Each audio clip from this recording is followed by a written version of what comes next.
La demande du grand public, de vous et moi, propriétaires de chiens ou de chats, est de plus en plus forte pour être capable de prodiguer à nos animaux les soins de premier secours. Dans quelles circonstances?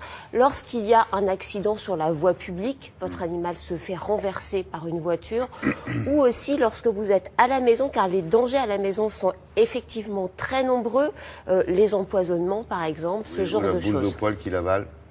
Alors ça, c'est pas vraiment un accident domestique. C'est plutôt l'antigel, l'anti-limace, vous savez, les petits cubes... Si quand il avale la boule de poil et qu'il s'étouffe, on ne sait pas quoi faire et ça fait peur. Oui, alors on va aussi apprendre des gestes... Moi, je dis ça comme ça. Ouais. Bon, allez, je vous emmène à Maison Alfort pour découvrir comment ça se passe. Je vous précise quand même qu'aucun animal n'a été maltraité et que nous avons fait une mise en scène. Oui, il joue, il faut expliquer. Voilà, Les exactement. animaux jouent à tomber malade.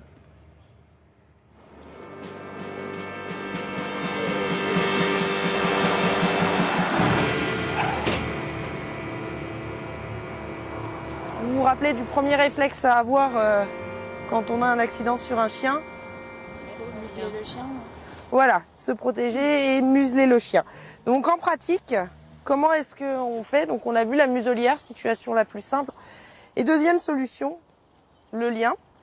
On prend sa cordelette, on lui passe le nez et hop, on serre et on n'hésite pas à bien serrer. On va faire un nœud en dessous pour bien le verrouiller et un nœud derrière les oreilles.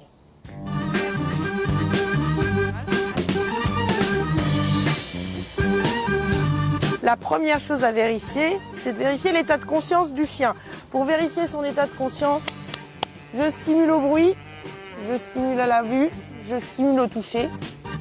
Deuxième chose à vérifier après l'état de conscience, l'état d'oxygénation du chien. Donc on vérifie la couleur des muqueuses et que le sang circule correctement dans l'organisme. Donc pour ça, on appuie, crée un point blanc sur la gencive, point blanc qui doit disparaître en moins de 2 secondes. Ensuite, on va vérifier le fonctionnement du cœur, donc que le cœur fonctionnait bien. Rappelez-vous bien, le cœur du chien n'est pas à droite, mais à gauche.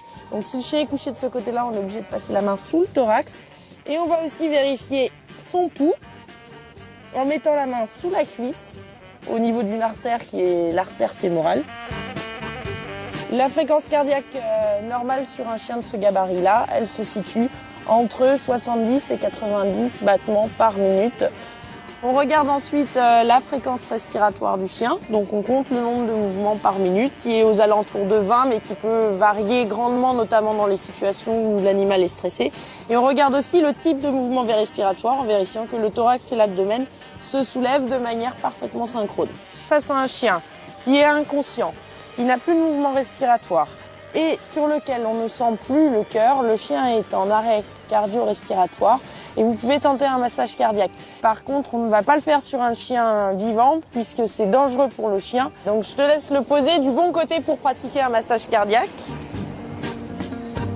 On va déjà mettre la tête du chien en hyperextension pour favoriser la libération des voies aériennes et desserrer le collier ou l'enlever. Ensuite, on va prendre l'antérieur gauche du chien, le replier sur le thorax, ce qui va nous permettre d'avoir un point de repère sur l'endroit où placer ses mains. On met ensuite ses mains les unes sur les autres. On les place au niveau de notre point de repère, juste en arrière du coude. Et on va masser avec une fréquence sur un chien de gabarit moyen de 70-80 battements par minute.